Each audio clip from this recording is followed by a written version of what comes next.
भीम उठिए।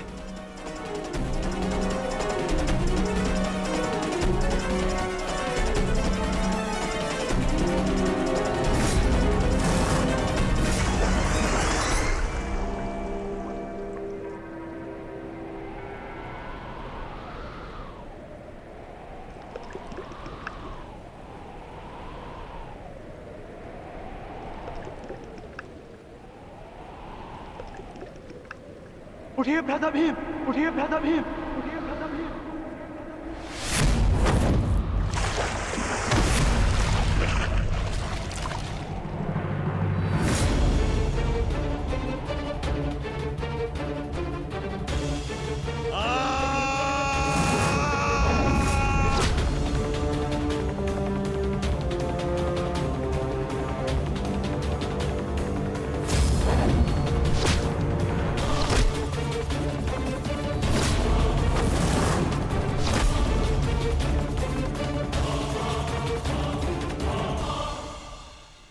प्रतिज्ञा ली थी ना तुमने कि तुम मेरी जंगा तोड़ेगा।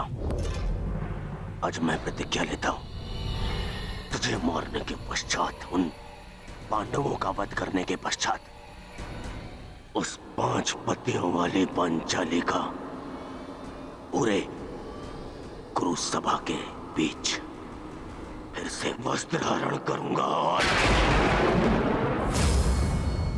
अपनी इसी जंगा पर बिठाऊंगा।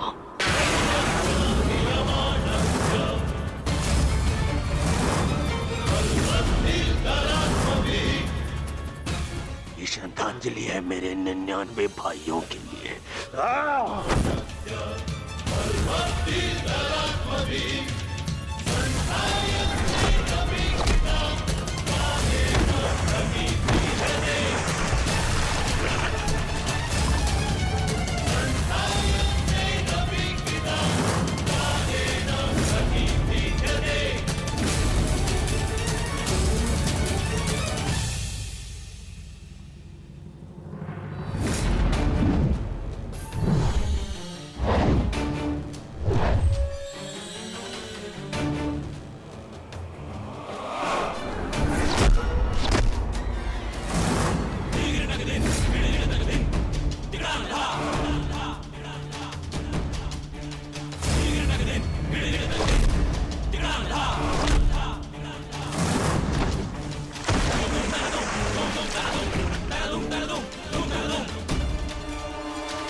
अधिकाराणां प्राप्त्यर्थं साम्राज्यार्थं न्यायानाम् अधिकाराणां प्राप्त्यर्थं साम्राज्यार्थं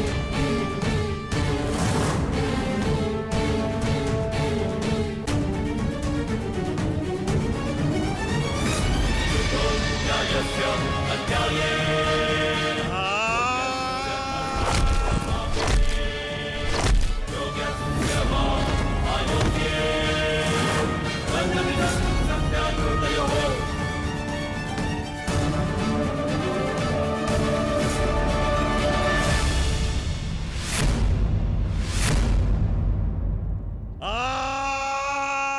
ये हो क्या रहा है? स्वयं स्वयं महाबली बलराम के होते हुए इस प्रकार नियम का उल्लंघन कैसे हो सकता है? बलराम को कुछ करना होगा। ये छल है बॉस।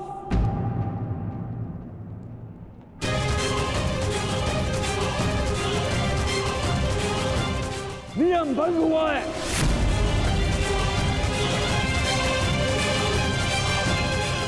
रुक जाइए दाऊ। आपने कहा था कि जो नियम भंग करके विजय प्राप्त करेगा तो आप उसे दंड देंगे, किंतु अभी जय विजय का निर्णय नहीं हुआ है दाऊ। आप भीम को अभी दंडित नहीं कर सकते।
मित्र,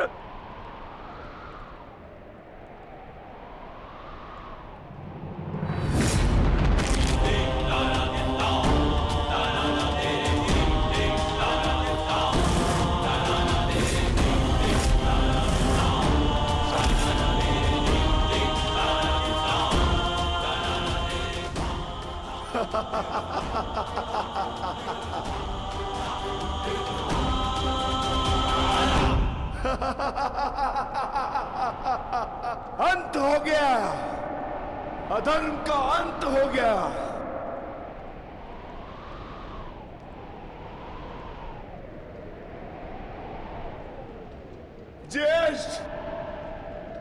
पांचाली से कहना मैंने अपनी प्रतिज्ञा पूर्ण कर ली।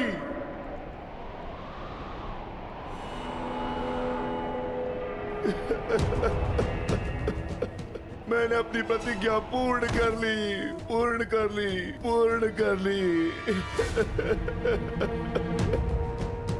ये 100 हाथी के बल वाला भीम 100 भ्राताओं का हत्यारा बन बैठा।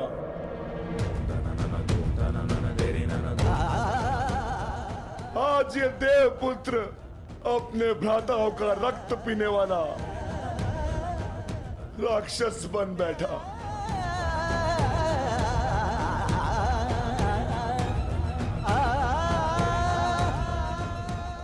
मैंने अपनी प्रतिज्ञा पूर्ण कर ली पांचाली।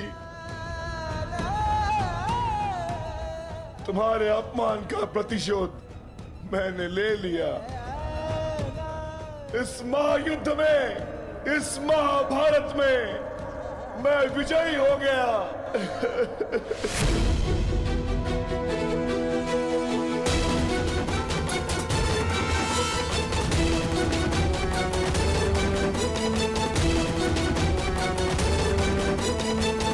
इस महाभारत में मैं विजयी हो गया। परंतु आज स्वयं को हार गया ये वृकोदर भीम। हार गया ये वृकोदर भीम।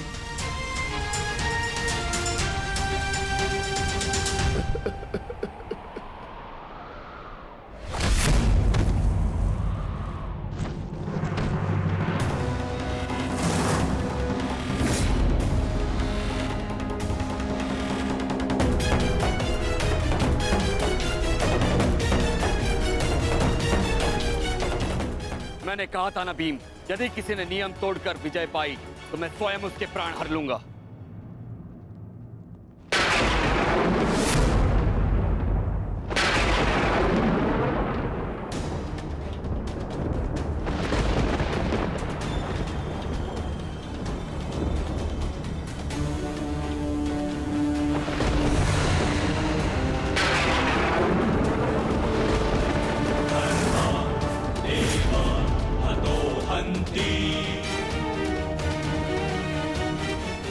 तुमने दुर्योधन की जंगा पर प्रहार करके पंत का नियम तोड़ा है भीम।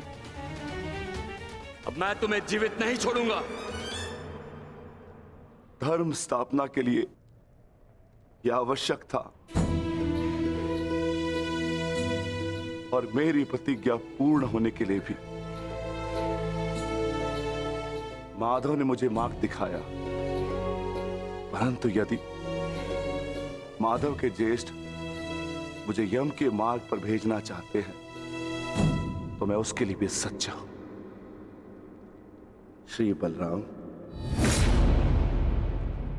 बलराम, अंत कर दो इस दुष्ट का। ये हत्यारा है। इसने मेरे 100 पुत्रों की निर्दयता से हत्या की है।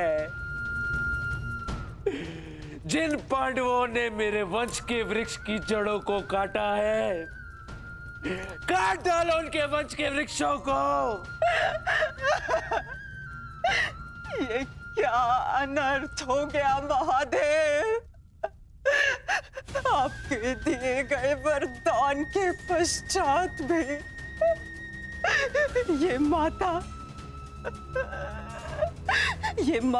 अपने पुत्र, अपने दुर्योधन को उस कृष्णा के छल से नहीं बचा पाए।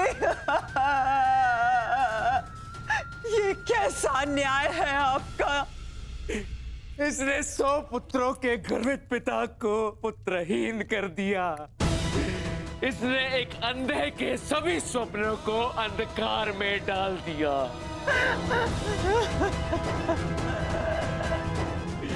अंत कर दो इसका। मार डालो इसको अंदर। यदि मुझे कोई तर्पण करने वाला जीवित नहीं तो इनका तर्पण करने वाला भी शेष नहीं होना चाहिए।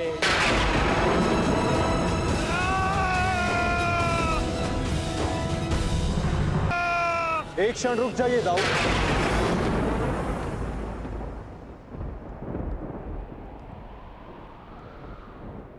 नहीं कान्हा, अब मत रोकना मुझे। अब मैं बंधित नहीं हूं। मैं अधर्म को तो नहीं रोक पाया, परंतु अधर्मी का नाश अवश्य करूंगा।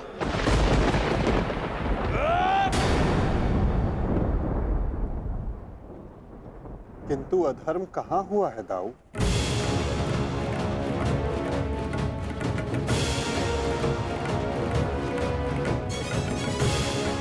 भीम ने नियम भंग करते हुए दुर्योधन की जंघा पर प्रहार किया। क्या यह अधर्म नहीं? तुमने स्वयं अपनी आंखों से देखा है कान्हा, फिर भी तुम मुझसे प्रश्न कर रहे हो? हाँ दाऊ, क्योंकि ये प्रश्न उचित है।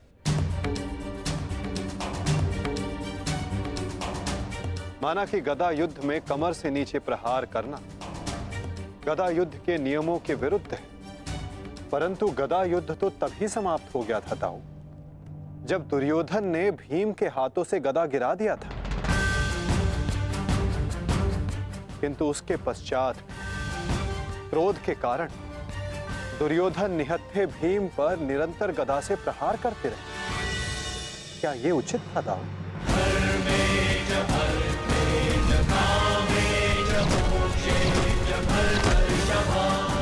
नियम तो दुर्योधन ने तोड़ा था, विकोदर भीम ने तो केवल आत्मरक्षा का प्रयास किया था, जिसके कारण विकोदर को विवश होकर दुर्योधन की जंघा पर प्रहार करना पड़ा।